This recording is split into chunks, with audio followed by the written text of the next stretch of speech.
अल्लाह के नबी फरमाते हैं कि सूद के 70 से ज्यादा दर्जे हैं, जिसमें सबसे हल्का दर्जा ये है अय्यन की हर रजुल उम्महू के इंसान अपनी सगी माँ के साथ जिना करे। सगी माँ के साथ जिना करने से बड़ा गुनाह है सूद खाना। हमारा नौजवान आज सूद खा रहा है।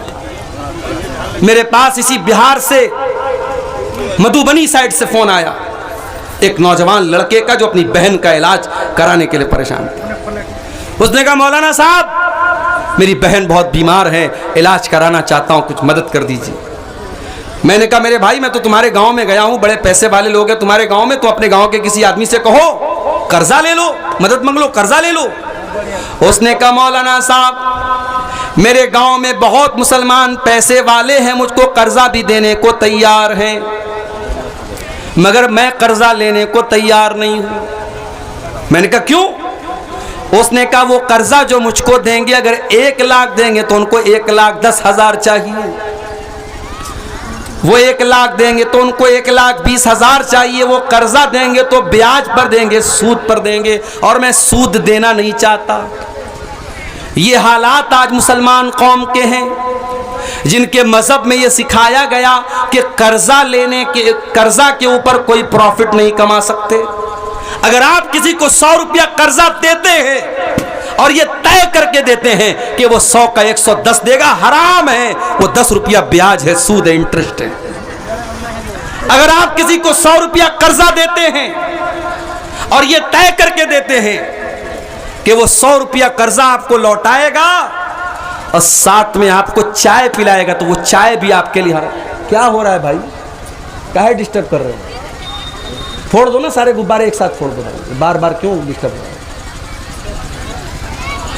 अगर 100 रुपया आपने किसी को कर्जा दिया और उस 100 रुपये के कर्जे पर अगर आपने सामने वाले से चाय भी अगर मांग ली तो ये चाय भी आपके लिए हराम है। मसला नोट करो, कर्जे पर आप प्रॉफिट नहीं कमा सकते। प्रॉफिट कमाना है बिजनेस करो, पार्टनरशिप करो, पैसा लगा के। कर्जा दिया है, कर्जा मदद के लिए दिया जाता है, कर्जा कमाने के लिए दिया जाता है। इस्लाम में कर्जे के ऊपर आप प्रॉफिट नहीं कमा सकते।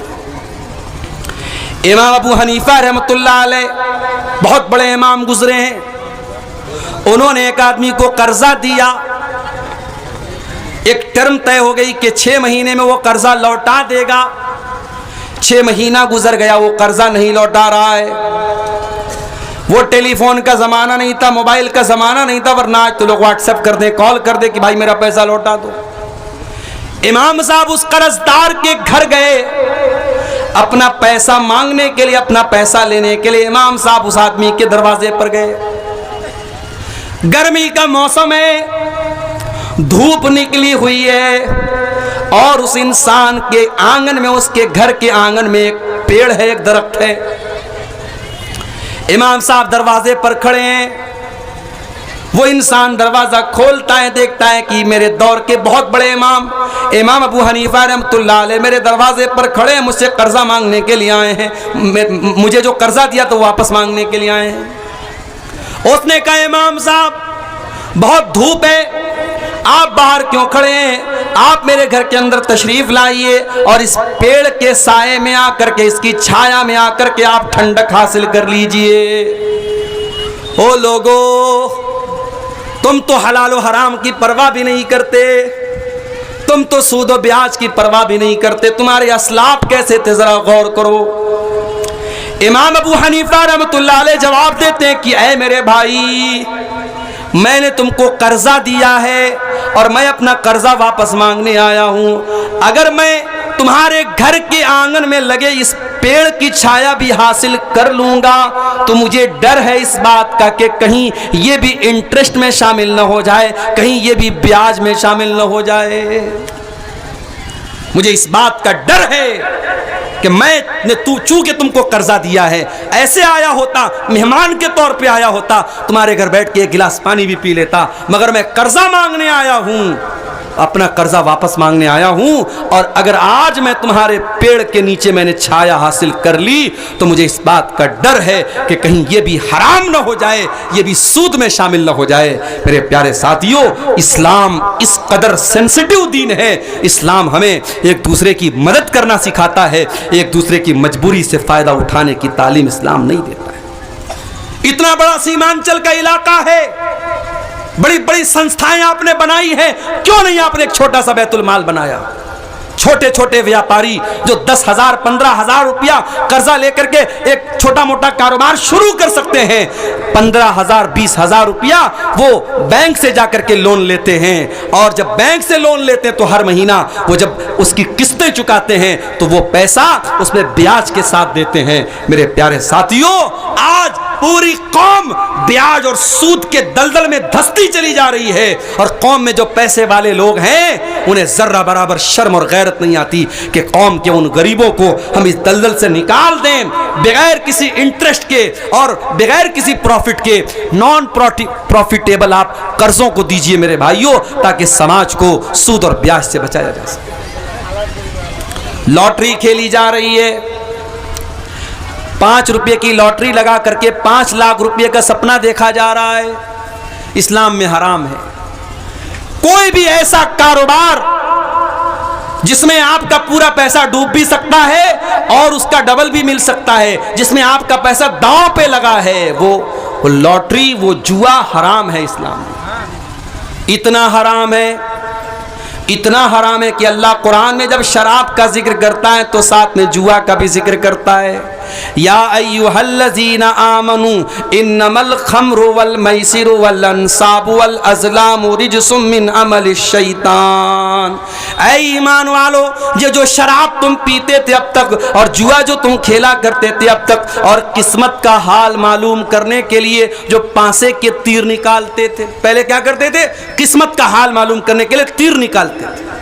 अभी आज मेरे पास एक फोन आया, एक औरत का फोन आया, उसने कहा मौलाना साहब मेरे जेवर चोरी हो रहे हैं, सोने का बड़ा कीमती जेवर 30-30 ग्राम का 30-30 तोले का मेरा सोने का कड़ा और सोने का हार चोरी हो गया, और जबकि मेरी अलमारी जहां पे मेरे जेवर रखे रहते वहां कोई नहीं जाता है, मेरे घर का कोई इंसान नहीं जानता है, फिर भी मेरे जेवर चोरी हो रहे हैं। उसने कहा मौलाना साहब मैं मसला जानना चाहती हूँ, हमारे मोहल्ले में एक औरत है जिसके कब्जे में जिन्नात है, और जिन्नात के जरिए वो पता करके बता सकती है कि हमारे जेवर को कौन चोरी कर रहा है। मैंने कहा मेरी बहन आप सब्र से काम लीजिए, आप सब्र से काम लीजिए, अल्लाह से दुआ कीजिए, अगर आपकी किस्मत में होगा वो हार आपका वापस मिलेगा, मगर इस तरीके से किसी जिन के जरिए आप ये मालूम करें, इस्लाम में इसकी इजाजत नहीं मिलती है। अरब में क्या होता था, वो जब सफर करने निकलते थे तो तीर निकालते थे, अगर तीर पे लिखा रहता था कि सफर करना है तो करते थे, अगर यस वाला निकला तो सफर करते थे, नो वाला निकला तो नहीं करते थे। अल्लाह ने कहा कि शराब भी हराम है, जुआ भी हराम है, और किस्मत का हाल मालूम करने के लिए जो तुम तीर निकालते हो ये भी हराम है। वल अंसाब, और गैरुल्लाह के नाम पर जो तुमने स्थान बना के रखे हैं, जो तुमने आस्ताने बना के रखे हैं, तुमने बुतों के नाम पर जो जगह बना के रखी हैं वो सब हराम है। रिजसुम मिन अमलि शैतान, ये सब गंदे काम है, शैतान के काम है। फजतनिबूहु लअल्लकुम तुफलिहून, ऐ मुसलमानों इन तमाम कामों से तुमको बचना है, तभी तुम कामयाब हो सकते हो। तो शराब भी हराम है, जुआ भी हराम है, और आज नौजवान दोनों काम कर रहा है। शराब तो शराब है, हमारा नौजवान आज ड्रग्स ले रहा है। आज कितने खतरनाक किस्म के ड्रग्स आज हमारे नौजवान ले रहे हैं। मैं महाराष्ट्र में गया, मुंबई में एक जगह पड़ती है मुंब्रा में बहुत बड़ी मुसलमानों की आबादी है। मुंब्रा में मुझे लोगों ने बताया कि वहाँ एक पाउडर है, एक ड्रग्स का की एक किस्म है, नौजवान वहाँ बड़ी तेज़ी से उसका इस्तेमाल कर रहे हैं। स्कूल में पढ़ने वाले छोटे छोटे बच्चे भी उसका शिकार हो रहे हैं, और डॉक्टरों का कहना है कि इतना खतरनाक है वो नशा कि जो इंसान की बॉडी को बिल्कुल गला देता है, और बड़ी तेज़ी से नौजवान आज उसका इस्तेमाल कर रहा है। मेरे प्यारे नौजवान साथियों, ये जो तुम ड्रग्स इस्तेमाल कर रहे हो, जो गांजा इस्तेमाल कर रहे हो, जो गुटखा इस्तेमाल कर रहे हो, जो स्मोकिंग कर रहे हो, जो ड्रिंकिंग कर रहे हो, अल्लाह के वास्ते तौबा कर लो। अपने शरीर को बर्बाद ना करो, अपने जिस्म को बर्बाद ना करो। ये जिस्म अल्लाह की अमानत है, ये जिंदगी अल्लाह की अमानत है, कल अल्लाह पूछेगा वला तक़्तुलू अनफुसकुम, ऐ मेरे बंदे, जब मैंने कुरान में कह दिया था कि तुझे आत्महत्या करने की, खुदकुशी करने की परमिशन नहीं है, तूने क्यों किया? मेरे प्यारे नौजवान साथियों, आप अल्लाह को क्या जवाब दोगे? कोई भी ऐसा नशा जो आपकी बॉडी के लिए, आपके शरीर के लिए हानिकारक है, नुकसानदेह है, उसका इस्तेमाल करना जायज़ नहीं है। और जो लोग कहते नहीं साहब सिगरेट पीना हराम नहीं मकरू है, गुटखा खाना हराम नहीं मकरू है, वो अल्लाह को जवाब देने के लिए तैयार हो जाएं। ये मकरू गुरु कोई चीज़ नहीं है, वो हराम है। जो चीज़ आपकी बॉडी को नुकसान पहुंचा रही वो मकरू नहीं है, वो हराम है। उससे हमें और आपको अपने आप को बचाना है। मेरे प्यारे नौजवान साथियों, ये शराब इतना खतरनाक नशा होता है। उस्मान गनी कहते हैं शराब से बचो, शराब तमाम बुराइयों की जड़ है। फिर उस्मान गनी एक वाकया बयान करते हैं कि तुमसे पहले के दौर में एक आदमी बहुत नेक इंसान था और उस दौर की एक बदचलन औरत ने उसको फंसाने की प्लानिंग की। अपनी एक लौंडी को भेजा। वो लौंडी आती और कहती है मेरी मलका ने आपको बुलाया है, कोई काम है, कोई मसला है। वो आदमी नेक इंसान था, अल्लाह का बंदा था, नेक बंदा था। उस नौकरानी के, उस लौंडी के पीछे पीछे चला गया। जब वो उस नेक इंसान को लेकर के जाती है, एक कमरे में जाकर के कमरा बंद कर देती है, उसके बाद अगले कमरे में जाकर के उसका भी दरवाज़ा बंद कर देती है। इस तरीके से 7 कमरों के अंदर जाने के बाद लास्ट कमरे में वो औरत मिलती है, जो एक बदचलन औरत है, जो एक फाहिशा औरत है, जिसका काम ज़िनाकारी बदकारी करना है, वो औरत है। उस औरत ने कहा कि मुझे कोई काम नहीं था, मैंने तुमको बुलाया है, तुम्हारे सामने 3 ऑप्शन है, या तो तुम मेरे साथ ज़िना करो, या वहीं पर शराब की एक बोतल रखी हुई थी, कहा कि इस शराब की बोतल में से एक प्याला शराब निकाल करके तुम पी जाओ, और तीसरा रास्ता, ये एक मासूम बच्चा है, तुम इसकी हत्या कर दो, कत्ल कर दो। इन 3 कामों में से कोई एक काम तुमको करना है। उस अल्लाह के नेक बंदे ने सोचा ज़िना करना तो बहुत बड़ा गुनाह है, मैं ये नहीं कर सकता। बच्चे की हत्या करना बहुत बड़ा गुनाह है, ये मैं नहीं कर सकता। शराब पीना तो हल्का गुनाह है, चलो मैं शराब पी लेता हूँ। उसने बोतल में से एक प्याला शराब निकाल करके पी लिया। जब एक प्याला उसने शराब को पी लिया, नशा चढ़ा, उसने एक प्याला और निकाल करके पी लिया, यहाँ तक कि उसने पूरी बोतल को खाली कर दिया। और जब पूरी बोतल के शराब के नशे में वो गिरफ्तार हो गया, हजरत उस्मान गनी कहते हैं, अबू दाऊद की सही रिवायत है, नसई की सही रिवायत है, कि उस इंसान ने नशे की हालत में ज़िना भी किया और उस मासूम बच्चे की हत्या भी कर दी। आज कितने क्राइम हो रहे हैं नशे की हालत में, कितनी बच्चियां अपने बाप की ज्यादती का शिकार हो रही हैं। अभी कल की न्यूज है, अखबार में मैंने पढ़ा कि बाप नशा करके आता था और अपनी ही 10 साल की 12 साल की बच्ची के साथ काला करतूत करता था। नशा वो खतरनाक चीज है मेरे भाई, जिसने बाप की और बेटी की सीमाओं को भी खत्म कर दिया, जिसने मर्यादाओं को खत्म कर दिया, जिसने भुला दिया कि बाप अपनी बेटी को किस नजर से देख रहा है। इसलिए मेरे अजीजों, अपने आप को नशे से बचाओ, अपने समाज को नशे से बचाओ। बिहार सरकार आज नशे के खिलाफ अभियान चलाती है। कोई जाके कह दे नीतीश कुमार जी से, कोई जाके कह दे बिहार सरकार से कि तुमने आज नशे के खिलाफ अभियान छेड़ा है, तुमने नशे के ऊपर आज रोक लगाई है। मोहम्मद रसूलुल्लाह सल्लल्लाहु अलैहि वसल्लम 1400 साल पहले नशे पर रोक लगाई है। आज की सरकारों को नशे पर रोक लगाने के लिए एडवर्टीजमेंट करना पड़ता है, विज्ञापन करना पड़ता है, अखबार में देना पड़ता है, रेडियो पर देना पड़ता है, टीवी पर देना पड़ता है। मेरे नबी ने कोई विज्ञापन नहीं किया, कोई एडवर्टीजमेंट नहीं किया, कोई प्रचार नहीं किया। मेरे नबी ने कुरान की आयत पढ़ के सुना दी। अल्लाह ईमान वालों से कह रहा है कि ऐ ईमान वालों, शराब हराम है, फहल अंतुम मुंतहून, ऐ ईमान वालो शराब हराम है, क्या अभी भी तुम शराब पियोगे, क्या अभी भी तुम नशा करोगे? अल्लाह सवाल कर रहा है। सहाबा कहते हैं अल्लाह ऐ हमारे परवरदिगार, हम वादा करते हैं कि आज के बाद हम शराब को हाथ नहीं लगाएंगे।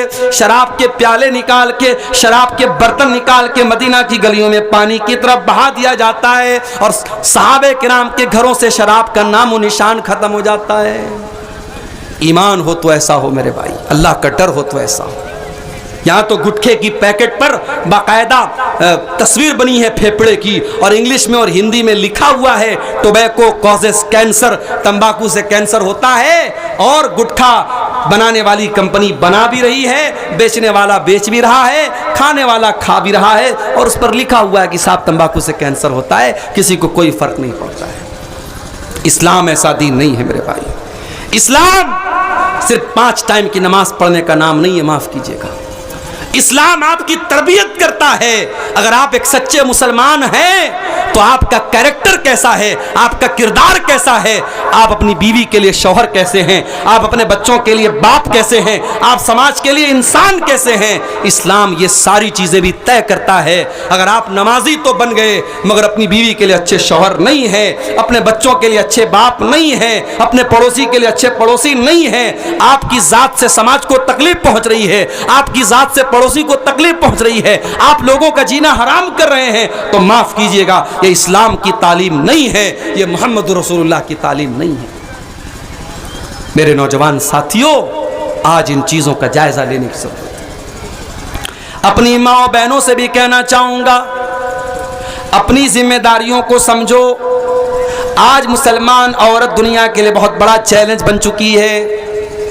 डॉक्टर जाकिर नायक साहब हमारे पड़ोसी मुल्क में गए, एक न्यूज एंकर ने जो उनसे बातचीत कर रही थी, बेपर्दा उनके सामने बैठी हुई थी, डॉक्टर जाकिर नायक साहब ने कहा कि अगर कोई खूबसूरत औरत मेकअप करके सज संवर करके किसी मर्द के सामने आधा घंटा बैठी है और मर्द के दिल में कोई हलचल नहीं हो रही है, मर्द को कोई फर्क नहीं पड़ रहा है, तो उस मर्द को जाकर के अपना इलाज कराना चाहिए। इतना कह दिया डॉक्टर जाकिर नायक। हालांकि मैं एक बात और बोल दूं आपको, डॉक्टर जाकिर नायक साहब जब से इंडिया से गए हैं, पहले यहां थे, अहले हदीस उलमा के साथ रहते थे। उनकी जो टीम थी उसमें ज्यादातर अहले हदीस उलमा थे। मौलाना सनाउल्लाह मदनी साहब, मौलाना शमीम फौजी साहब, आपके बिहार के शेख अशफाक सलफी साहब, और बहुत सारे अहले हदीस उलमा उनकी टीम में शामिल थे। उस वक्त डॉक्टर जाकिर नायक की जो सोच थी वो अलग थी, और अभी जो उनकी सोच सामने आ रही है उनके बयानात से, वो बहुत अलग हो चुकी है। अब वो अहले हदीसों को भी एक फिरका कहते हैं। उनसे पूछा जाता है कि आपके आइडियल कौन है, किसी एक भी अहले हदीस आलिम का नाम नहीं लेते, उन उलमा का नाम लेते हैं जिनके अकीदे में, मनहज में खराबी पाई जाए। इसलिए हमारे वो अहले हदीस नौजवान जो अब तक डॉक्टर जाकिर नायक को अहले हदीस समझते थे, मानते थे, वो होशियार हो जाएं। अब जब डॉक्टर जाकिर नायक खुद को भी अहले हदीस नहीं मानते हैं तो हमें ये गलती करने की ज़रूरत नहीं है। उनके अच्छे काम का हम सपोर्ट करेंगे, गैर मुस्लिमों के दरमियान उन्होंने जो भी इस्लाम की तबलीग की है या कर रहे हैं हम करेंगे, मगर आज के उनके बयानात ये बता रहे हैं कि बहुत फ़र्क आ चुका है, और इससे हमें और आपको एक सबक मिलता है। सीमांचल के इलाके में आप रहते हैं, अल्लाह का शुक्र अदा कीजिए। अगर आपके गांव में कोई एक भी मज़ार नहीं है, कब्र नहीं है, शिरक नहीं है, और हराम और बिदत का काम नहीं हो रहा है, अल्लाह का शुक्र अदा कीजिए। आपके बच्चे ऐसे माहौल में बड़े हो रहे हैं, वो शिरक होता हुआ नहीं देख रहे हैं, वो बिदत होता हुआ नहीं देख रहे हैं। माहौल का बहुत असर पड़ता है। आज मलेशिया में डॉक्टर जाकिर नायक साहब रहते हैं, और यहाँ की अहले हदीस जमात से जो उनका कनेक्शन टूटा है, उसका असर अब उनकी स्पीच पर, उनके बयान पे साफ नजर आ रहा है। तो उन्होंने उस औरत से कहा कि अगर कोई मर्द मेकअप करने वाली लड़की के सामने आधा घंटा बैठा है और उसको कोई फर्क नहीं पड़ रहा है, तो उस मर्द को अपना इलाज करना चाहिए। अब साहब, हमारे पड़ोसी मुल्क की जो मीडिया है उसमें बवाल हो गया। डॉक्टर जाकिर नायक तो बड़ी गंदी सोच के इंसान हैं और उन्होंने ऐसी बात कह दी, ये है वो है।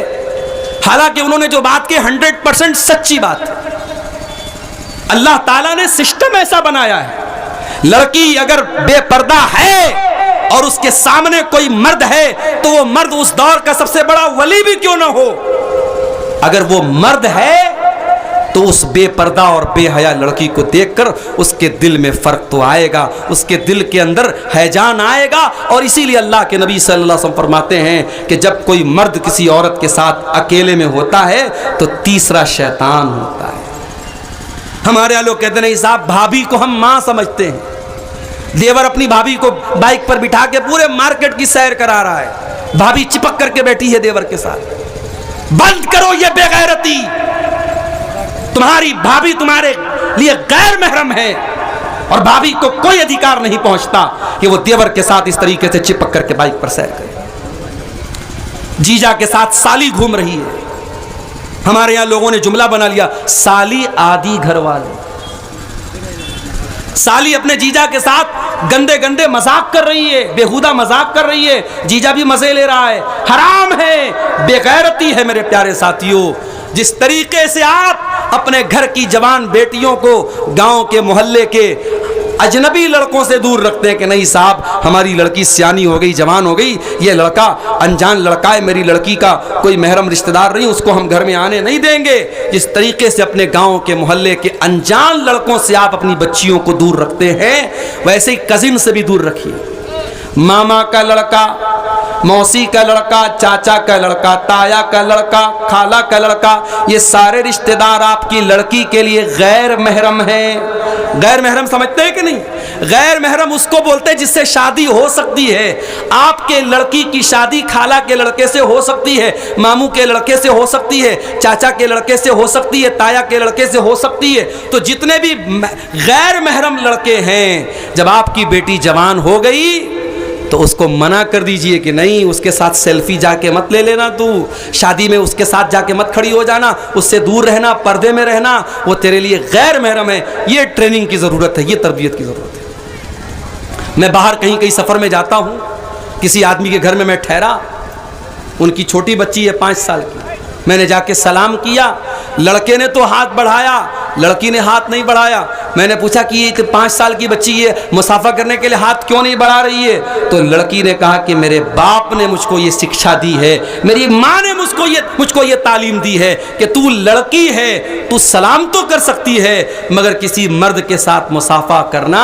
तेरे लिए मुनासिब नहीं है। मुझे बड़ी खुशी होती है कि 5 साल की बच्ची को ये शिक्षा और ये तालीम जो इस्लाम दे रहा है वो बाप अपनी बेटी को देता है। आज हमारे यहाँ जवान बेटियां हैं, बेपर्दा घर से निकल रही हैं, न माँ को कोई फर्क पड़ता है, जलसे में आई है सज करके, संवर करके और ऐसे कपड़े पहन करके जिससे उनका जिस्म नजर आ रहा है, वो जलसे में आ रही हैं। माफ करना मेरे भाइयों, अगर आपके जलसों में ये औरतें आती हैं और बेपर्दा आती हैं और आकर के सड़कों पर खड़ी रहती हैं और नौजवान लड़के उनके आसपास मंडलाते रहते हैं, तो कान खोल करके सुन लो, इससे बेहतर है कि आप जलसों में लेडीज का इंतजाम करना बंद कर दीजिए।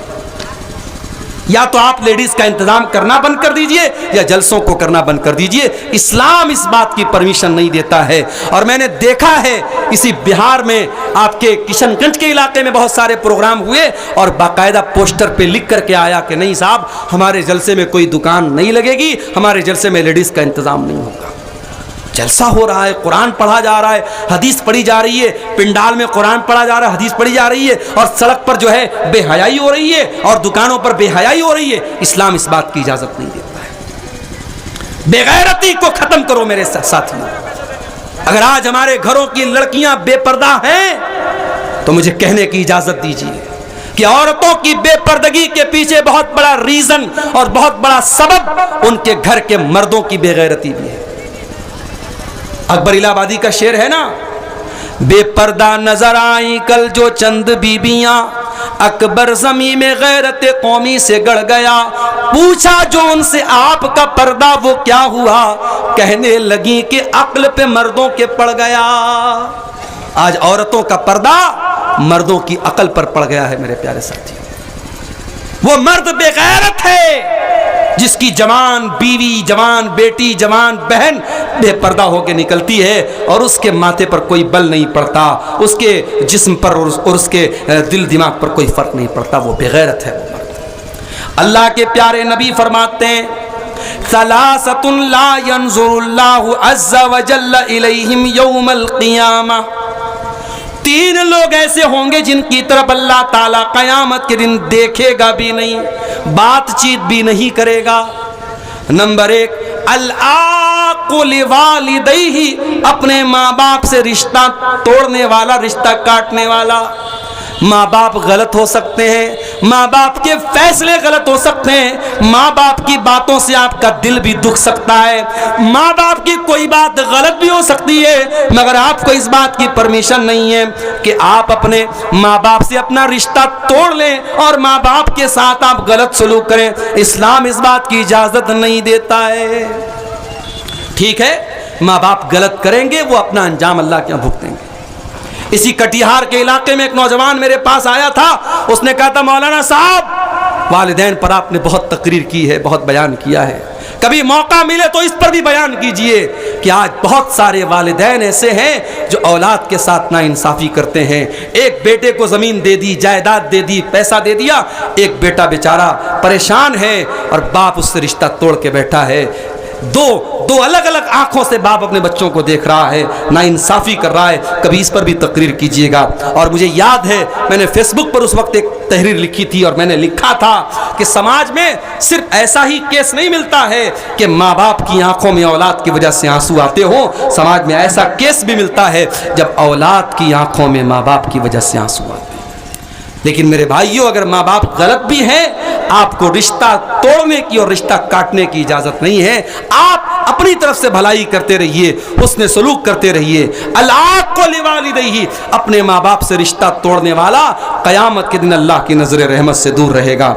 नंबर 2, वल मरअतुल मुतरज्जिला, मर्दों की कॉपी करने वाली औरत, जो मर्दों की नकल करती है वो औरत भी क़यामत के दिन अल्लाह की नज़र रहमत से दूर रहेगी। नंबर 3, वद्दयूस, और वो बेगैरत मर्द, अल्लज़ी युक़िर्रु फ़ी आलिहिल खुबुस, जिसके घर में बेहयाई हो रही है, जिसके घर में गंदा काम हो रहा है और उसको कोई फ़र्क नहीं पड़ रहा है, वो अपने घर में बेहयाई को होने दे रहा है, बेगैरती को होने दे रहा है। उस दयूस इंसान को भी अल्लाह ताला क़यामत के दिन नहीं देखेगा। दयूस मत बनो मेरे भाइयों, दयूस मत बनाओ अपने परिवारों को, अपने घर की औरतों को इस्लामी पर्दे की तालीम दो, अपने घर में महरम और गैर महरम का फर्क रखो, और घर की औरतें जब घर से निकले तो इस बात का लिहाज रखो कि वो इस्लाम की शिक्षा और इस्लाम की तालीमात को फॉलो करते हुए घर से निकले। तो ये नौजवानों के अंदर ये बिगाड़ आज हम देख रहे हैं मेरे प्यारे साथी। और एक आखिरी चीज हम नौजवानों के अंदर ये चीज भी बड़ी तेजी से देख रहे हैं, और वो चीज क्या है?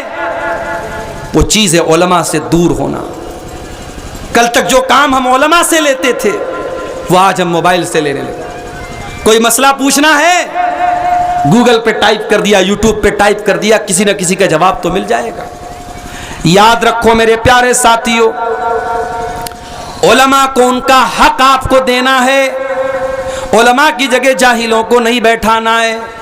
अगर आपने उलमा की जगह जाहिलों को बिठा दिया, आपके बड़े बड़े मुफ्ती जो हो जाएंगे वो जाहिल हो जाएंगे।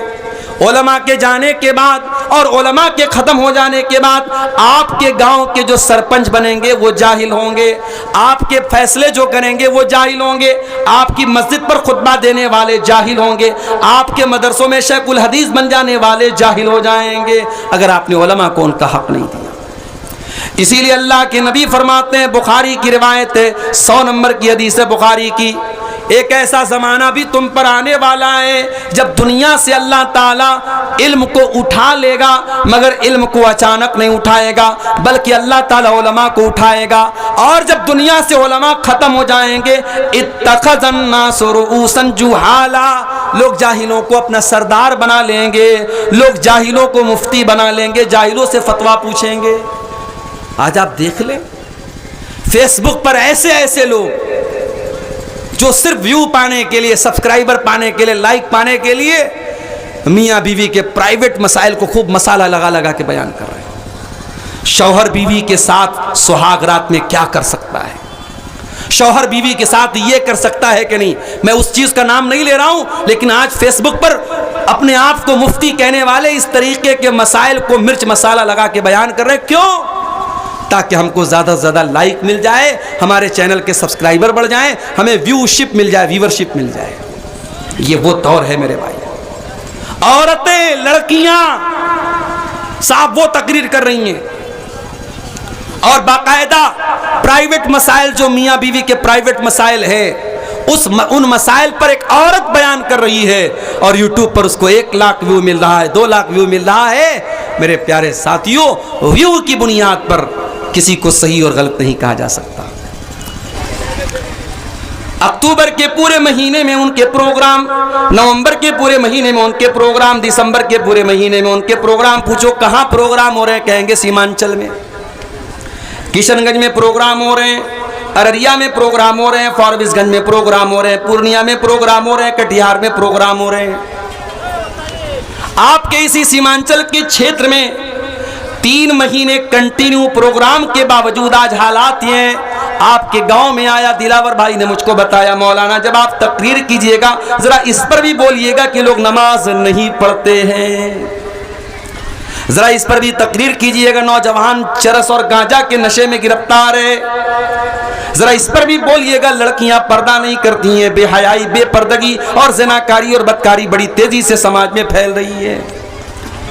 साल के 4-4 महीने कंटिन्यू प्रोग्राम के बावजूद और इंडिया के कोने कोने से उलमा और मुकर्रिरीन को बुलाने के बावजूद अगर सीमांचल के इन छोटे छोटे गांव में अगर नशा पाया जा रहा है, अगर जिना पाया जा रहा है, अगर सूद और सट्टा और लॉटरी पाई जा रही है, मेरे प्यारे साथियों, हमें गौर करने की जरूरत है अपने जलसों के ऊपर, हमें गौर करने की जरूरत है अपने प्रोग्रामों के ऊपर, हमें गौर करने की जरूरत है कि आज इतना बड़ा खर्च करने के बाद और इतने प्रोग्राम करने के बाद समाज आज कहां जा रहा है। आज क्यों दिन ब दिन बुराइयां बढ़ती चली जा रही हैं और दिन ब दिन क्यों नेकियां घटती चली जा रही हैं।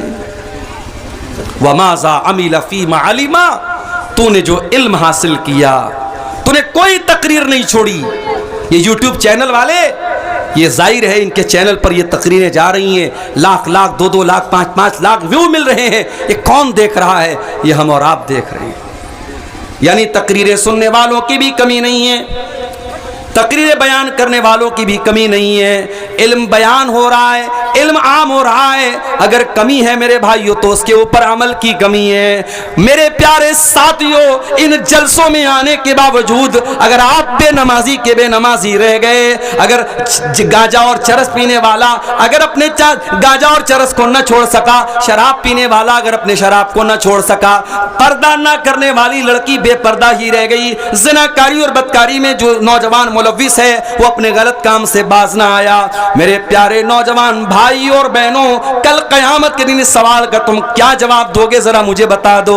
वमाज़ा अमिला फीमा अलिमा, अल्लाह पूछेगा मेरे बंदे तू जलसों में जाया करता था, तूने मौलाना अब्दुल गफ्फार का कोई जलसा न छोड़ा, तूने बंगला मुकर्रिरीन का कोई प्रोग्राम न छोड़ा, तूने उर्दू की तकरीरें भी सुनी, तूने बंगला की तकरीरें भी सुनी, तेरे मोबाइल का यूट्यूब की हिस्ट्री बता रही है तूने बहुत सारी तकरीरें सुनी। वमाज़ा अमिला फीमा अलिमा, तूने जो इल्म हासिल किया उस इल्म के ऊपर तूने अमल कितना किया? इस सवाल का जवाब हम क्या देंगे भाइयों?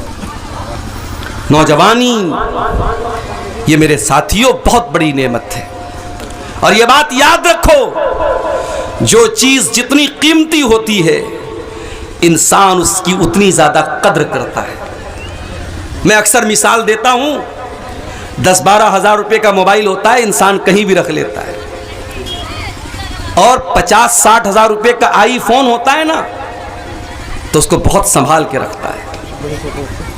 अभी मेरी वाइफ के पास आईफोन है, मैं नहीं यूज़ करता, मैं सफ़र में रहता हूँ। एक बार बिहार के ही एक सफ़र में ट्रेन में मेरा मोबाइल चोरी हो गया, मैंने तब से कान पकड़ लिए, भाई महंगा मोबाइल मैं नहीं इस्तेमाल करूँगा, नॉर्मल मोबाइल इस्तेमाल करता हूँ 10-12 हज़ार का। वाइफ के पास हमारे आईफोन है, उनको शौक था, मैंने दिला दिया। उसका चार्जर काम करना बंद कर देता है मोबाइल का, आईफोन का। अब वो आईफोन के सर्विस सेंटर में मैं गया, मैंने कहा साहब चार्जर खराब हो गया है, अभी मेरा मोबाइल वारंटी में है, आप दे दीजिए मुझको दूसरा चार्जर।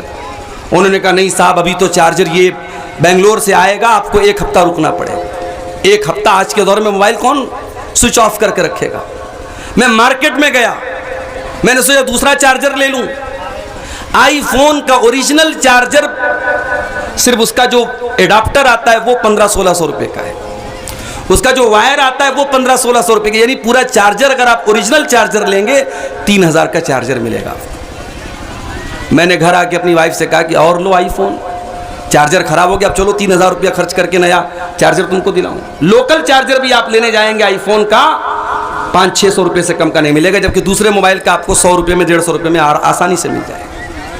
तो जो चीज़ जितनी कीमती होती है उसका मेंटेनेंस भी उतना कीमती होता है। जवानी कीमती है तो जवानी का मेंटेनेंस भी कीमती है मेरे भाई।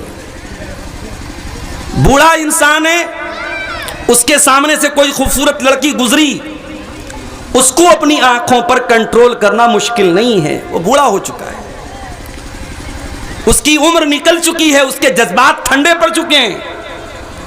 लेकिन आप नौजवान हैं, 20 साल 22 साल 25 साल आपकी उम्र है, आप मार्केट में जा रहे हैं और आपके सामने से कोई बेपर्दा लड़की घूम रही है, तो फिर आपको अपनी आंखों पर कंट्रोल करने के लिए अपने दिल को अल्लाह के डर से आबाद करना पड़ेगा। बूढ़ा इंसान है, फजर की अजान हो रही है, अस्सलातु खैरुम मिनन नौम की आवाज आ रही है, जल्दी से नींद खुल जाती है, बिस्तर छोड़ता है, वजू करता है, मस्जिद में आ जाता है।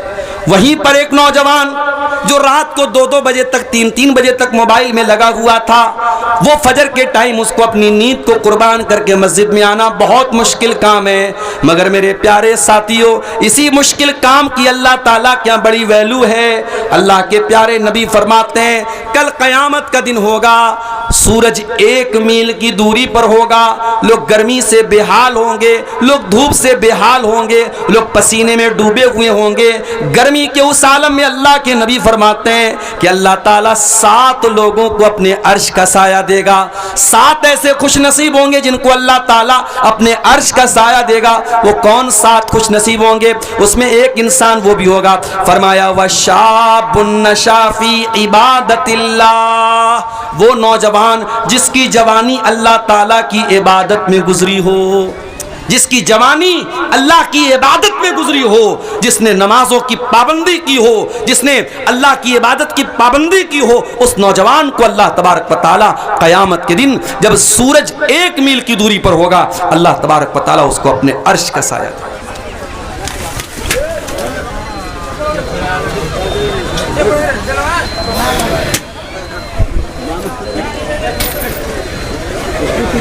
कोई बात नहीं, पीछे वो बैलून वगैरह लगे हुए हैं, वही फूट गए होंगे, कोई मसला नहीं, छोड़िए।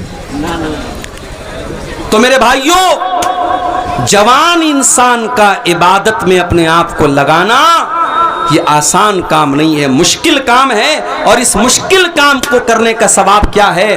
अल्लाह के प्यारे नबी फरमाते हैं वशाबुन नशा फी इबादतिल्लाह, वो नौजवान जिसकी जवानी अल्लाह की इबादत में गुजरी। आज हमारा नौजवान कहां जा रहा है? आज मस्जिदों में जा करके आप देख लें, जलसा हो रहा है, प्रोग्राम हो रहा है। फजर की नमाज में आप इसी इलाके की मस्जिद में जा करके देख लें, आपको बहुत कम नौजवान मिलेंगे जो फजर की नमाज जमात के साथ पढ़ते हैं। अभी मेरे पास एक लड़के का फोन आया, झारखंड का रहने वाला लड़का, मेडिकल की तैयारी कर रहा है कोटा के अंदर। हम जानते हैं कोटा, बस कीजिए, अब थोड़ा शांति बनाए रखिए ना, डिस्टर्ब मत कीजिए। कोटा राजस्थान का एक बड़ा मशहूर शहर है, मेडिकल की तैयारी होती है वहाँ, पूरे इंडिया से लड़के लड़कियाँ वहाँ जाके मेडिकल की तैयारी करते हैं। मेरे पास फोन आया, लड़का रहने वाला कहाँ का है? झारखंड का, पाकुड़ का। कल शाम की बात बता रहा हूँ आपको, मैं इलाहाबाद में था, बनारस से 100 किलोमीटर दूर। उसका फोन आया मेरे पास, उसने कहा मौलाना साहब एक बात आपसे कहनी है। मैंने कहा बताइए क्या बात है? उसने कहा मौलाना साहब मैं कोटा में मेडिकल की तैयारी करने आया हूं, मैंने 6 महीना पहले एक लड़की को देखा, वो लड़की सर से पैर तक नकाब में रह करके मेडिकल की तालीम हासिल कर रही थी। मैं बहुत खुश हुआ, चलो इस बेहयाई के दौर में हमारी कोई मुसलमान बहन है जो पर्दे के अंदर रह करके डॉक्टरी की तालीम हासिल कर रही है, मेडिकल की तालीम हासिल कर रही है। मौलाना साहब उसी लड़की को 6 महीना पहले मैंने मुकम्मल नकाब में और पर्दे में मेडिकल की तालीम हासिल करते हुए और कोचिंग करते हुए देखा था। और अब जो बात मैं आपको बता रहा हूं, वो लड़का मुझसे फोन पर कहता है, मौलाना मैं ये बात इस जज्बे के साथ कह रहा हूं कि मेरा दिल खून के आंसू रो रहा है। मैं रोते हुए ये बात आपसे कह रहा हूं मौलाना साहब कि वो लड़की जो 6 महीना पहले इस कोटा शहर के अंदर मुकम्मल पर्दे में आई थी, आज वो लड़की अपने पर्दे को उतार करके, अपने नकाब को उतार करके शलवार और कमीज पहने हुए और सर पे दुपट्टा भी है, यानी मालूम हो रहा है कि मुसलमान है, और वो गैर मुस्लिम लड़कों के साथ, उनके साथ घूम रही है, फिर रही है, उनके साथ होटलों में रातें भी गुजार रही है, उनके साथ बदकारियां भी कर रही है। ये मंजर देख करके मौलाना साहब मेरा दिल खून के आंसू रो रहा है। किस तरीके से जो घर से जो लड़की नकाब में निकली थी और यहाँ आने के बाद भी जो नकाब में रहा करती थी, कितनी खूबसूरती के साथ आज उस लड़की को इतना बेहया और बेगैरत बना दिया गया कि वो मुशरिकों के साथ, वो अल्लाह को न मानने वालों के साथ, वो बुतों के आगे सजदा करने वालों के साथ, वो शर्मगाह की इबादत करने वालों के साथ रंगरलियां मना रही है। मौलाना साहब हमारी गैरत कहाँ मर गई? वो नौजवान रो रहा है और फोन पर मुझको ये मामला बता रहा है और कह रहा है कि आप मुझे बताइए कि मैं क्या करूं। मैंने कहा मेरे भाई, जो बात तुम मुझे बता रहे हो ये कोई नई बात नहीं है, तुमने एक मिसाल देखी है, इस तरीके की सैकड़ों मिसालें हर शहर में आज मौजूद है। कोई मुसलमानों की बस्ती और मुसलमानों का इलाका खाली नहीं है जहां ये वबा और ये जरासीम जहां न पहुंच चुके हो मेरे भाई। कल तक दिल्ली से खबरें आती थी, मुंबई से, कलकत्ता से खबरें आती थी, मुसलमान लड़की गैर मुस्लिम के साथ भाग गई, काफिर हो गई, मुर्तद हो गई। अब कटिहार से भी खबरें आना शुरू हो गई हैं, अब पूर्णिया और किशनगंज से भी हालात और वाकयात मिलने लगे, अब बनारस और मऊ से भी वाकयात मिलने लगे, अब छोटे छोटे शहरों से भी ये वाकयात मिलने लगे। आज मुसलमान लड़कियां गैर मुस्लिमों के साथ बाकायदा मुर्तद हो रही हैं, इस्लाम को छोड़ रही हैं और उनके मजहब में दाखिल हो रही हैं। मेरे प्यारे भाइयों, इस्लामी तारीख में ऐसा दौर कभी नहीं देखा गया। इस्लाम इतना हकीर तो कभी न था, ईमान इतना सस्ता तो कभी न था कि किसी के आई लव यू बोल देने पर एक लड़की अपने ईमान को कुर्बान कर दे, किसी के मोहब्बत के दो मीठे बोल सुन करके एक लड़की अपने इस्लाम को छोड़ दे। ये दौर आज हम बदनसीबों को देखना पड़ रहा है। मेरे प्यारे भाइयों, हमने तो तारीख में पढ़ा था जब सलाहुद्दीन अय्यूबी रहमतुल्लाह अलैह अपने फौजियों के साथ जब यहूदियों का मुकाबला कर रहे थे, जब बैतुल मुक़द्दस को यहूदियों के कब्जे से और सलीबियों के कब्जे से वो छुड़ा रहे थे, तो एक ऐसा दौर भी आया था कि यहूदियों ने अपनी लड़कियों को भेजा था और उन लड़कियों ने मुसलमान फौजियों को बाकायदा ऑफर किया था, अपने कपड़े को उतार करके, अपने जिस्म को बरहना करके उन मुसलमान फौजियों का ईमान खरीदने की कोशिश की थी। मगर सलाहुद्दीन अय्यूबी रहमतुल्लाह अलैह के वो फौजी उन लड़कियों के बरहना जिस्म को देखने के बावजूद नहीं पिघले। उन्होंने कहा नहीं नहीं, ऐ यहूदी औरतों, हम तुम्हारे दामे फरेब में फंसने वाले नहीं हैं, हम तुम्हारे जाल में फंसने वाले नहीं हैं, हम तुम्हारे चक्कर में आने वाले नहीं हैं, हम अल्लाह के लिए और हम इस्लाम के लिए ये काम कर रहे हैं। और जब तक उन्होंने बैतुल मुक़द्दस को यहूदियों के और सलीबियों के कब्जे से रिहा न कर लिया, तब तक उन्हें चैन की नींद ना आई। हमने तो वो दौर देखा था मेरे भाई। हमारी तारीख तो ऐसी रही है कि हजरत सुमैया रजी अल्लाह ताला अन्हा अपने जवान बेटे के सामने और अपने शौहर के सामने जब उनको जंजीरों में जकड़ दिया गया और अबू जहल ने धमकी दी कि ऐ सुमैया कोई जवान औरत नहीं है, 50-55 साल की बूढ़ी औरत है। अबू जहल कहता है सुमैया, अगर तूने मोहम्मद का दीन नहीं छोड़ा, तूने इस्लाम नहीं छोड़ा, हम तेरे जवान बेटे के सामने तुझे बरहना कर देंगे, तुझे नंगा कर देंगे, तेरे बदन के कपड़े छीन लेंगे। सुमैया रजी अल्लाह ताला अन्हा मुसलमान थी, औरत थी, एक माँ भी थी। एक माँ के लिए इससे बढ़ के शर्म की और गैरत की बात क्या होगी, उसके जवान बेटे के सामने माँ को नंगा कर दिया जाए। मगर सुमैया, तेरे ईमान का क्या कहना, तेरी इस्तिकामत का क्या कहना, तेरे दीन का क्या कहना। सुमैया ने अपने जवान बेटे के सामने नंगा हो जाना गवारा कर लिया मेरे प्यारे साथियों। मगर सुमैया ने ईमान से कॉम्प्रोमाइज नहीं किया, इस्लाम से कॉम्प्रोमाइज नहीं किया। चश्मे फलक ने ने वो मंजर भी देखा। सुमैया के बदन से कपड़े उतार लिए गए, सुमैया को नंगा कर दिया गया। जवान बेटे के सामने उसकी माँ को नंगा कर दिया गया। बेटे ने अपनी आंखों को झुका लिया। माँ बेचारी आंखें बंद करके इस जिल्लत को सह रही है, और इस पर भी अबू जहल ने बस न किया और बर्छी उठा करके उसने बरहना करने के बाद हजरत सुमैया की शर्मगाह के ऊपर बर्छी मार करके उनको शहीद कर दिया। ओ लोगों, इस्लाम की राह में पहला खून बहाने वाली अगर कोई खातून है, जाओ मैं आपकी जनरल नॉलेज में इजाफा कर देता हूं कि इस्लाम के लिए पहली शहादत हासिल करने वाली अगर कोई खातून है, उनका नाम हजरत सुमैया बिन्ते खय्यात है, जो अम्मार की माँ है, जो यासिर की बीवी है। ओ लोगों, हमने तो वो इतिहास देखा था, हमने तो वो तारीख देखी थी। आज हम तारीख के कौन से दौर में आ गए कि आज मुसलमान लड़की अपने ईमान को छोड़ करके एक मुशरिक के साथ रंगरलियां मना रही है, इस्लाम को छोड़ रही है, ईमान को छोड़ रही है, दीन को छोड़ रही है। क्या हमें नहीं मालूम? इस्लाम से बड़ी मेरे भाइयों कोई नेमत नहीं है, इस्लाम से बड़ी कोई नेमत नहीं है। हम फकीरों के पास दुनिया में कुछ न हो, रहने को ढंग का मकान न हो, खाने को ढंग का खाना न हो, पीने को पानी न हो, रहने को छत न हो, अगर हमारे पास ईमान है, कल क़यामत के दिन अल्लाह पूछेगा क्या लेके आए?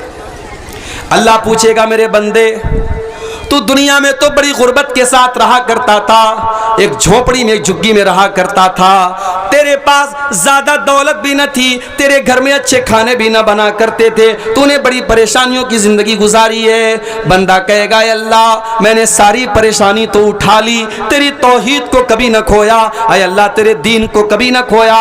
वला तमूतुन्न इल्ला व अंतुम मुस्लिमून पर अय अल्लाह मैं अमल करता रहा, अय अल्लाह मैंने मरते दम तक इस्लाम की हिफाजत की और इस्लाम को लेकर के आज मैं आया हूं। अय अल्लाह मैंने दुनिया में कभी शिर्क न किया, कभी कुफ्र न किया। जब वो बंदा ईमान को लेकर के जाएगा, अल्लाह तबारक व तआला उसे जन्नत में दाखिल करेगा, और एक दूसरा इंसान आएगा जो बहुत दौलत लेकर के और बहुत पैसा लेकर के आएगा, जमीन भर के सोना लेकर के आएगा। अल्लाह पूछेगा क्या तू ईमान लेकर के आया? बंदा कहेगा अल्लाह मेरे पास ईमान की दौलत नहीं है, मैं इस्लाम नहीं लाया, मैं काफिर हो गया, मैं मुशरिक हो गया, मैं मुर्तद हो गया। अल्लाह कुरान में कहता है इन्नल्लज़ीना कफरू व मातू वहुम कुफ्फार, जो ईमान के बगैर दुनिया से चले जाएंगे, जो कुफ्र की हालत में दुनिया से चले जाएंगे, फलन युक़बला मिन अहदिहिम मिलउल अर्दि ज़हबा, वो जमीन भर के सोना भी अगर लेके आ जाएं, उनका जमीन भर के सोना भी अल्लाह के कबूल नहीं किया जाएगा। आज के नौजवान को तो मालूम ही नहीं है इस्लाम किसको कहते हैं, तौहीद किसको कहते हैं। क्रिसमस आता है, ये बेचारा सोशल मीडिया पर अपने आप को भाईचारा दिखाने के लिए ये लिखता है मैरी क्रिसमस। कोई गैर मुस्लिम का त्यौहार आता है, ये शुभकामनाएं देता है, ये शिर्क और कुफ्र के कामों पर मुबारकबाद देता है। मेरे प्यारे साथियों, शराबी शराब पीता है, गलत काम करता है, ज़िनाकार ज़िना करता है, गलत काम करता है, नशा करने वाला नशा करता है, गलत काम करता है, चोरी करने वाला चोरी करता है, गलत काम करता है, मगर शिर्क से बड़ा कोई पाप नहीं है, शिर्क से बड़ा कोई गुनाह नहीं है। अल्लाह की धरती पर रहकर, अल्लाह का दिया हुआ खाकर, अल्लाह की ऑक्सीजन में सांस लेकर, अल्लाह की जमीन में रह करके इंसान जब अल्लाह के साथ शिर्क करता है, इतना बड़ा पाप है, अल्लाह इस पाप को कभी माफ नहीं करेगा। वो अल्लाह जो गफूरुर रहीम है, जो माफ कर देने वाला, बहुत क्षमा कर देने वाला है, वो अल्लाह कुरान में कहता है इन्नल्लाह ला यगफिरु अन युशरक बिही व यगफिरु मा दून ज़ालिका लिमन यशा। ऐ मेरे बंदो, तुम शिर्क करोगे तो हम तुम्हारे शिर्क को माफ नहीं करेंगे। शिर्क के अलावा तुम कोई और गुनाह करोगे हम माफ कर सकते हैं, मगर शिर्क हमारी बारगाह में माफ नहीं होगा। शिर्क अल्लाह ताला माफ नहीं करेगा। आज हमारे बहुत सारे मुसलमान भाई भी शिर्क कर रहे हैं। अभी एक त्यौहार आया था जिसको त्यौहार बना दिया गया 11वीं शरीफ। जानते हो ये 11वीं शरीफ का त्यौहार क्या होता है? पता नहीं, आपके सीमांचल में तो ये त्यौहार मनाने वाले हमारे भाई नहीं है। बनारस और मऊ में आप आके देखें, हमारे बहुत सारे भाई 11वीं शरीफ मना रहे हैं। क्या करते हैं उस दिन अच्छी अच्छी चीजें खाने पकाने की बनाते हैं, और उस पर मन्नत मानते हैं। किसके नाम की? शेख अब्दुल कादिर जिलानी रहमतुल्लाह अलैह, जो बहुत बड़े अल्लाह के नेक बंदे थे। उनके नाम पे बिरयानी बन रही है, उनके नाम पे खिचड़ा बन रहा है, उनके नाम पे चीज़ें बन रही हैं और उनके नाम से गरीबों में बांटी जा रही हैं। मेरे प्यारे साथियों, अल्लाह कुरान में जब हराम चीज़ों की लिस्ट बयान करता है तो क्या कहता है? इन्नमा हर्रमा अलैकुमुल मैतता वद्दमा वलहमल खिंजीर। अल्लाह तुम पर हराम कर रहा है किस चीज़ को? मुर्दार को और सूअर के गोश्त को।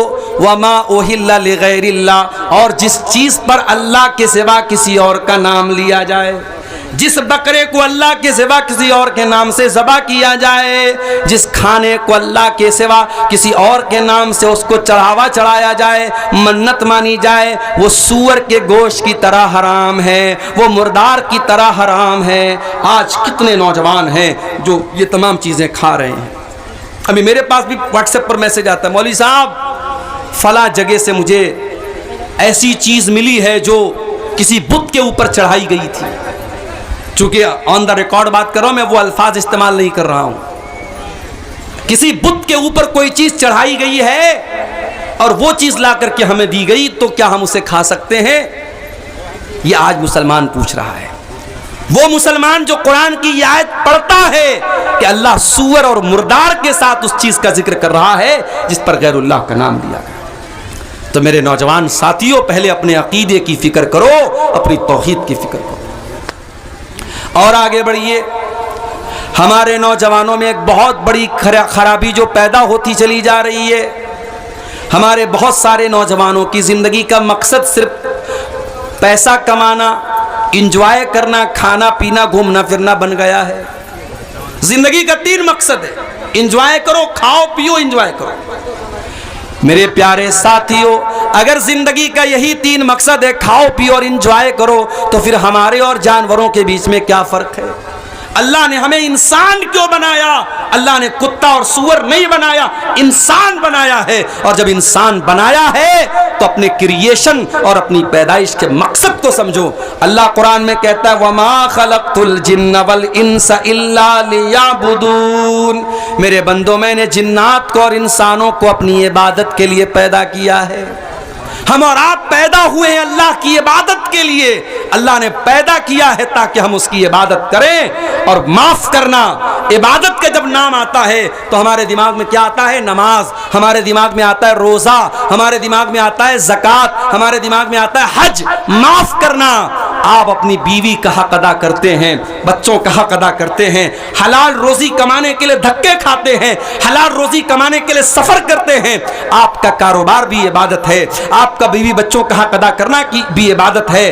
आप अल्लाह की मर्जी के मुताबिक जो भी काम करते हैं वो इबादत में आएगा। और अल्लाह ने इसी इबादत के लिए हमें और आपको पैदा किया है। दुनिया का दस्तूर है, जो चीज अपना मकसद पूरा नहीं करती उसे यूजलेस बना करके फेंक दिया जाता है। ये माइक मेरे सामने रखा है, ये माइक काम ना करे, मैं हटा के फेंक दूंगा इसको। ये सामने कैमरे लगे हुए हैं, या अगर ये कैमरा काम करना बंद कर दे, मोबाइल डेड हो जाए, तो बिला वजह कोई इसको स्टैंड में लगा के सामने नहीं रखेगा। भाई अब कैमरा काम नहीं कर रहा है, डेड हो गया, फोन डिस्चार्ज हो गया, फौरन हटा के खत्म कर देगा। दुनिया का दस्तूर है मेरे भाई, जो चीज अपना काम करना बंद कर देती है उसे हम डस्टबिन में डाल देते हैं। मेरे प्यारे साथियों, अल्लाह तबारक व तआला ने हमको अपनी इबादत के लिए पैदा किया है। अगर ये मकसद हम पूरा नहीं करते हैं तो हम भी यूजलेस हो जाएंगे, हम भी बेकार हो जाएंगे। और आज हम बेकार हो चुके हैं। आज जिसका जी चाहता है हमें आंखें दिखाता है। अभी उत्तर प्रदेश का मामला हमारे सामने मौजूद है। जुल्म करने वाले भी वही हैं और हम मजलूम होने के बावजूद हमें को मारा भी जा रहा है, हमें को सजा भी दी जा रही है। ये हालात क्यों पैदा हो गए मेरे प्यारे साथियों? आज जालिम मजलूम ही को सजा भी दी जा रही है, मजलूम ही के खिलाफ सारी FIR भी दर्ज की जा रही है, और मजलूम ही को जेल के अंदर भरा जा रहा है, और मजलूम ही के घर के ऊपर बुलडोजर चलाया जा रहा है। ये नाइंसाफी और ये बेईमानी मेरे प्यारे साथियों, ये हमें सोचने पर मजबूर करती है कि हम कहाँ खड़े हैं, हमारा ईमान कहाँ है, हमारी जिंदगी का मकसद क्या है, हमारी जिंदगी का मकसद क्या है। कुल इन्ना सलाती व नुसुकी व महयाय व ममाती लिल्लाहि रब्बिल आलमीन। ऐ नबी आप कह दीजिए मेरी नमाज और मेरी कुर्बानी, मेरा जीना, मेरा मरना सब अल्लाह के लिए है। हम अल्लाह को राजी करने के लिए इस दुनिया में आए हैं और हमारे प्यारे नबी सल्लल्लाहु अलैहि वसल्लम की जिंदगी हमें यही सबक देती है। मेरे प्यारे साथियों, हमारे नबी ने कभी दुनिया के ऐशो आराम के पीछे आप नहीं भागे हैं। आपने बड़ी सादा, बड़ी सिंपल, बड़ी साधारण जिंदगी आपने गुजारी है और आपकी फैमिली ने भी गुजारी है। हजरत उमर फारूक रजी अल्लाह तआला अन्हु एक मर्तबा अल्लाह के नबी से मिलने के लिए आते हैं। नबी के कमरे में आते हैं। नबी का कमरा कोई संगे मरमर नहीं बिछाए, कोई मार्बल नहीं बिछाए, कोई डेकोरेशन नहीं लगाए, कोई घर में टाइल्स नहीं लगे हुए हैं। छोटा सा कमरा है, मिट्टी का फर्श है, खजूर के तने का पिलर है और खजूरों का छप्पर है। छोटा सा कमरा अल्लाह के नबी का है। हजरत उमर आते हैं, एक चटाई पर अल्लाह के नबी लेटे हुए हैं। एक लकड़ी का छोटा सा प्याला किनारे रखा हुआ है, थोड़ी सी जौ रखी हुई है, एक छोटा सा मशकेज़ा चमड़े का बर्तन जिसमें पानी भरा जाता है वो रखा हुआ है। ये नबी के कमरे का फर्नीचर है, ये नबी के कमरे का सामान है, ये नबी की प्रॉपर्टी है। हजरत उमर फारूक की आंखों से आंसू आ जाते हैं। हजरत उमर फारूक कहते हैं, अय अल्लाह के नबी, कैसर और किसरा तो बड़े आराम से अपने अपने महलों में रहते हैं। अय अल्लाह के नबी, रूम का बादशाह तो अपने महलों में आराम से रहता है, ईरान का बादशाह तो अपने महल में आराम से रहता है, और आप अल्लाह के नबी होकर के इतनी सिंपल लाइफ गुजार रहे हैं, इतनी सादा लाइफ गुजार रहे हैं। अल्लाह के नबी फरमाते हैं, यब्नल खत्ताब, ऐ उमर इब्ने खत्ताब, अमा तरजा अन तकून लहुमुद दुनिया व तकून लना अल आखिरा। ऐ उमर, क्या तुम ये पसंद नहीं करोगे कि कैसर और किसरा को दुनिया मिल जाए और तुम्हारे नबी को आखिरत की नेमतें मिल जाएं? हमारे नबी ने हमेशा आखिरत को अपने सामने रखा है मेरे भाई। लेकिन हम और आप दुनिया के लिए हाय दुनिया, हाय दुनिया, हमारे जीने मरने का मकसद क्या है? सिर्फ दुनिया है। जबकि हम जानते हैं इस दुनिया की हकीकत क्या है। अल्लाह के नबी फरमाते हैं, लौ कानत दुनिया तादिलु इंदल्लाहि जनाह बऊज़तिन मा सकल्लाहु मिन्हा काफिरा। अगर दुनिया की हकीकत अल्लाह के नजदीक अगर मच्छर के पर के बराबर भी होती तो अल्लाह किसी काफिर को एक घूंट पानी भी न देता। अल्लाह इस दुनिया में काफिर को, शराबी को, जानी को, बदकार को, हरामखोर को, सबको खिला रहा है, सबको पिला रहा है। इसका मतलब कि एक मच्छर के पर के बराबर भी अल्लाह के नजदीक दुनिया की हैसियत नहीं है मेरे भाई। और आगे बढ़िए, यही वो दुनिया है जिसको कमाने के लिए आज हमारा नौजवान हराम रास्ते अपना रहा है, लॉटरी खरीद रहा है, जबकि उसको मालूम है कि उसके मजहब में लॉटरी हराम है। सूद खा रहा है, जबकि उसको पता है कि मेरे मजहब में सूद इतना बड़ा गुनाह, इतना बड़ा गुनाह है। अल्लाह के नबी फरमाते हैं कि सूद के 70 से ज्यादा दर्जे हैं, जिसमें सबसे हल्का दर्जा ये है, अय्यन की हर रजुल उम्महू, के इंसान अपनी सगी माँ के साथ जिना करे। सगी माँ के साथ जिना करने से बड़ा गुनाह है सूद खाना। हमारा नौजवान आज सूद खा रहा है। मेरे पास इसी बिहार से, मधुबनी साइड से फोन आया एक नौजवान लड़के का जो अपनी बहन का इलाज कराने के लिए परेशान था। उसने कहा, मौलाना साहब मेरी बहन बहुत बीमार है, इलाज कराना चाहता हूँ, कुछ मदद कर दीजिए। मैंने कहा, मेरे भाई मैं तो तुम्हारे गांव में गया हूँ, बड़े पैसे वाले लोग हैं तुम्हारे गांव में, तो अपने गांव के किसी आदमी से कहो कर्जा ले लो, मदद मांग लो, कर्जा ले लो। उसने कहा, मौलाना साहब मेरे गांव में बहुत मुसलमान पैसे वाले हैं, मुझको कर्जा भी देने को तैयार हैं, मगर मैं कर्जा लेने को तैयार नहीं हूं। मैंने कहा, क्यों? उसने कहा, वो कर्जा जो मुझको देंगे, अगर 1 लाख देंगे तो उनको 1,10,000 चाहिए, वो 1 लाख देंगे तो उनको 1,20,000 चाहिए, वो कर्जा देंगे तो ब्याज पर देंगे, सूद पर देंगे, और मैं सूद देना नहीं चाहता। ये हालात आज मुसलमान कौम के हैं, जिनके मजहब में ये सिखाया गया कि कर्जा के ऊपर कोई प्रॉफिट नहीं कमा सकते। अगर आप किसी को 100 रुपया कर्जा देते हैं और ये तय करके देते हैं कि वो 100 का 110 देगा, हराम है, वो 10 रुपया ब्याज है, सूद है, इंटरेस्ट है। अगर आप किसी को 100 रुपया कर्जा देते हैं और ये तय करके देते हैं कि वो 100 रुपया कर्जा आपको लौटाएगा और साथ में आपको चाय पिलाएगा, तो वो चाय भी आपके लिए हराम। क्या हो रहा है भाई, काहे डिस्टर्ब कर रहे हो? फोड़ दो ना सारे गुब्बारे एक साथ फोड़ दो, बार बार क्यों डिस्टर्ब कर रहे हो? अगर 100 रुपया आपने किसी को कर्जा दिया और उस 100 रुपये के कर्जे पर अगर आपने सामने वाले से चाय भी अगर मांग ली तो ये चाय भी आपके लिए हराम है। मसला नोट करो, कर्जे पर आप प्रॉफिट नहीं कमा सकते। प्रॉफिट कमाना है बिजनेस करो, पार्टनरशिप करो, पैसा लगा के। कर्जा दिया है, कर्जा मदद के लिए दिया जाता है, कर्जा कमाने के लिए दिया जाता है। इस्लाम में कर्जे के ऊपर आप प्रॉफिट नहीं कमा सकते। इमाम अबू हनीफा रहमतुल्लाह अलैह बहुत बड़े इमाम गुजरे हैं। उन्होंने एक आदमी को कर्जा दिया, एक टर्म तय हो गई कि 6 महीने में वो कर्जा लौटा देगा। 6 महीना गुजर गया, वो कर्जा नहीं लौटा रहा है। वो टेलीफोन का जमाना नहीं था, मोबाइल का जमाना नहीं था, वरना आज तो लोग व्हाट्सएप कर दे, कॉल कर दे कि भाई मेरा पैसा लौटा दो। इमाम साहब उस कर्जदार के घर गए अपना पैसा मांगने के लिए, अपना पैसा लेने के लिए। इमाम साहब उस आदमी के दरवाजे पर गए। गर्मी का मौसम है, धूप निकली हुई है और उस इंसान के आंगन में, उसके घर के आंगन में एक पेड़ है, एक दरख्त है। इमाम साहब दरवाजे पर खड़े हैं। वो इंसान दरवाजा खोलता है, देखता है कि मेरे दौर के बहुत बड़े इमाम अबू हनीफा रहमतुल्लाह अलैह मेरे दरवाजे पर खड़े हैं, मुझसे कर्जा मांगने के लिए आए हैं। मुझे जो कर्जा दिया तो वापस मांगने के लिए आए हैं। उसने कहा इमाम साहब बहुत धूप है, आप बाहर क्यों खड़े हैं? आप मेरे घर के अंदर तशरीफ लाइए और इस पेड़ के साए में आकर के, इसकी छाया में आकर के आप ठंडक हासिल कर लीजिए। ओ लोगों, तुम तो हलाल और हराम की परवाह भी नहीं करते, तुम तो सूद और ब्याज की परवाह भी नहीं करते। तुम्हारे असलाफ कैसे थे, जरा गौर करो। इमाम अबू हनीफा रहमतुल्लाह अलैह जवाब देते हैं कि ऐ मेरे भाई, मैंने तुमको कर्जा दिया है और मैं अपना कर्जा वापस मांगने आया हूं। अगर मैं तुम्हारे घर के आंगन में लगे इस पेड़ की छाया भी हासिल कर लूंगा तो मुझे डर है इस बात का कि कहीं ये भी इंटरेस्ट में शामिल न हो जाए, कहीं ये भी ब्याज में शामिल न हो जाए।